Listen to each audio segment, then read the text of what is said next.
Alright, Tier 5. We got NASCAR at Silverstone and speed record at Melbourne, and another NASCAR, and that one is at Daytona with a PR requirement of 51.3. Since speed record can be a bit of a mess when your car is in critical condition, let's do that one first, since my car is not quite as hindered yet. So my top speed 211 mph right now, and the target to beat here at Melbourne is going to be 129.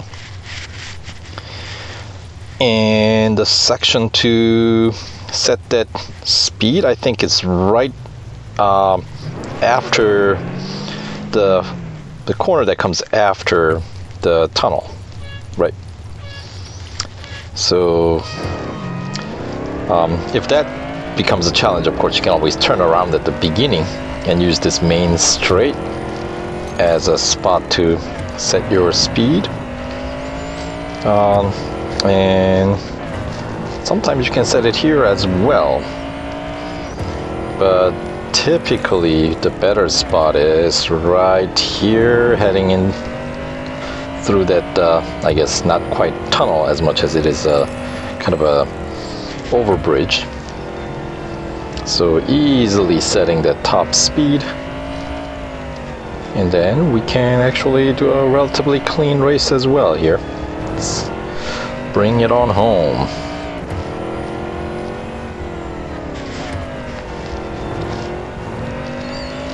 There we go. All right, and the final chicane coming up here. There we go.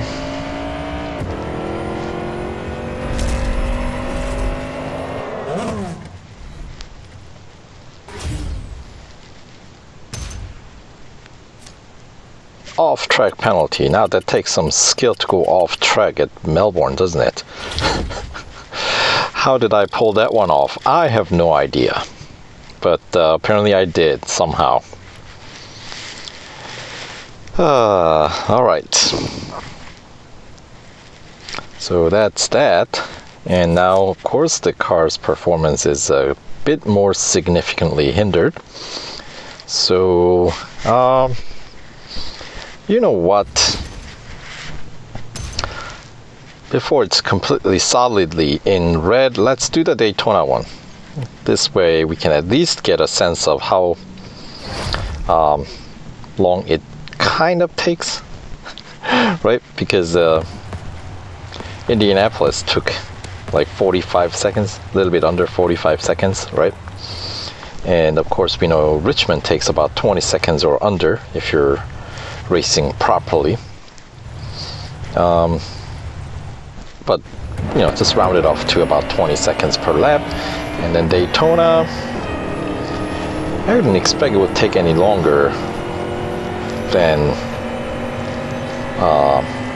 Indianapolis,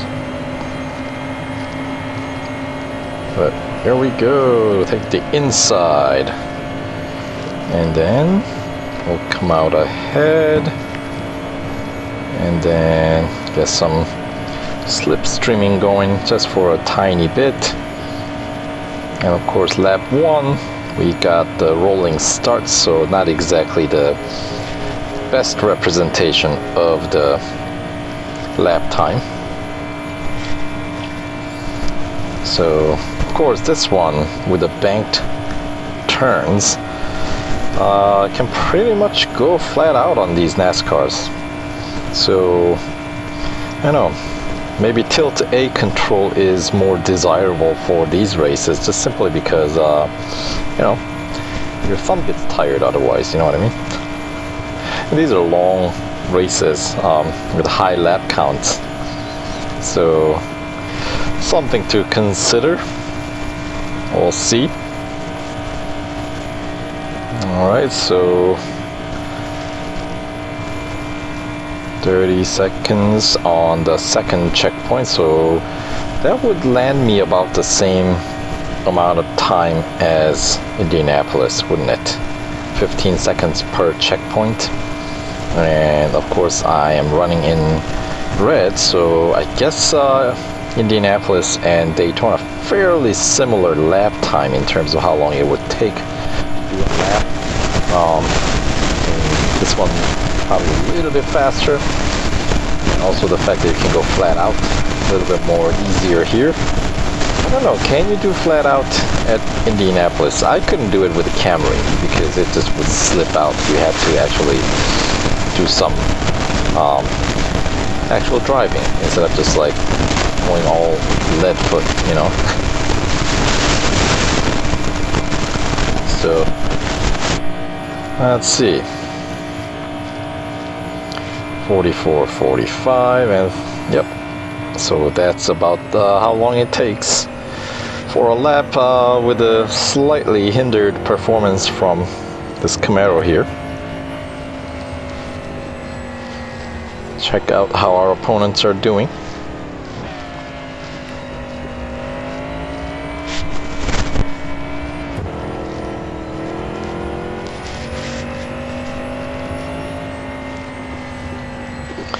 Of course, they since they are all going, I'd expect they should be all going full throttle.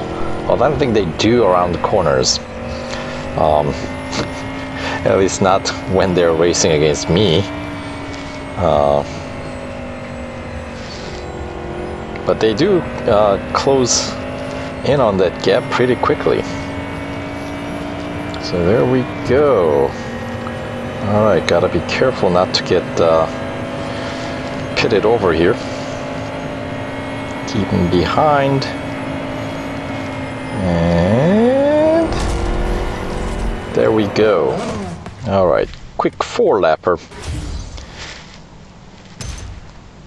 Taking 3 minutes and 30 seconds, well, slightly under, but about 3:30. So certainly bots are taking this much quicker than at Indianapolis.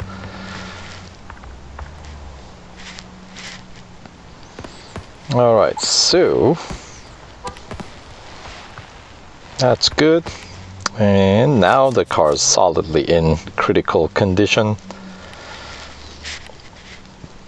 So let's find out how this fares at was it Silverstone?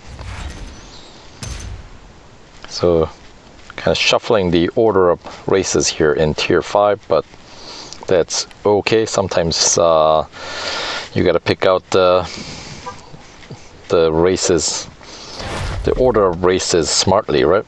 So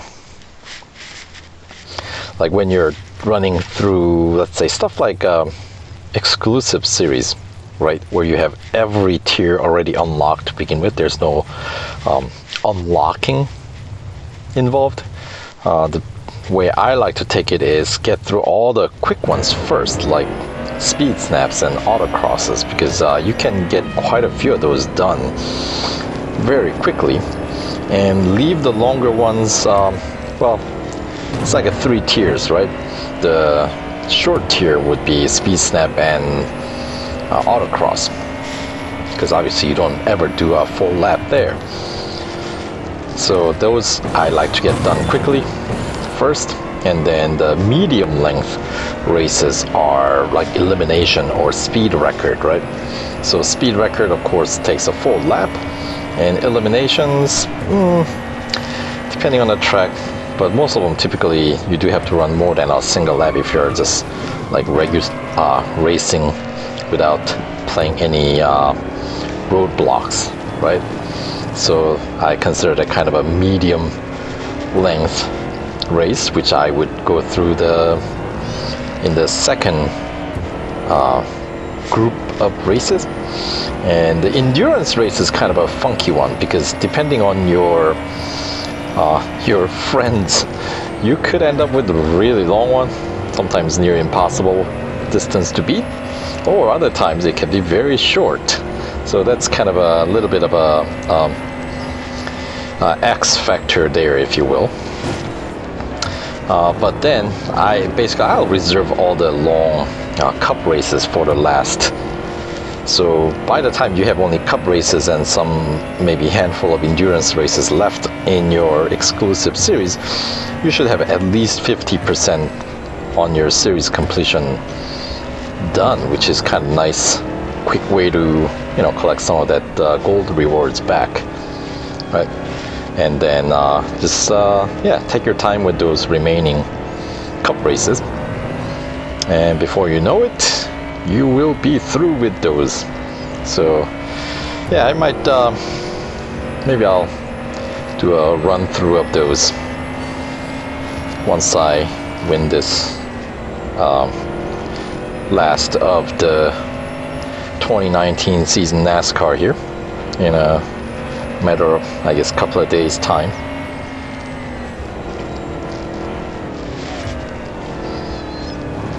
Anywho,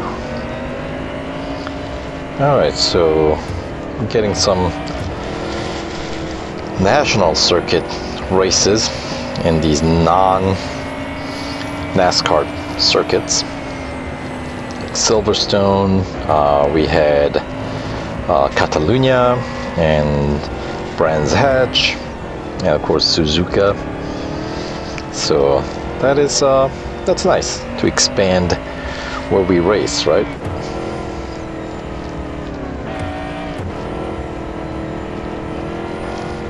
Alright, once again, we'll keep it nice and close.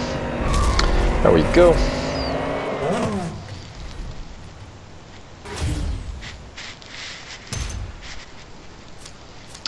Alright, so 3 minutes, seconds and change for the Silverstone race here.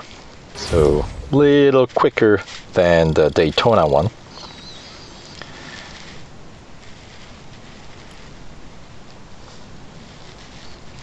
Alright, so let's best lap about a minute there. Anyway, let's keep on moving. So that does it for stage 5, doesn't it? Let's unlock stage 6, of course,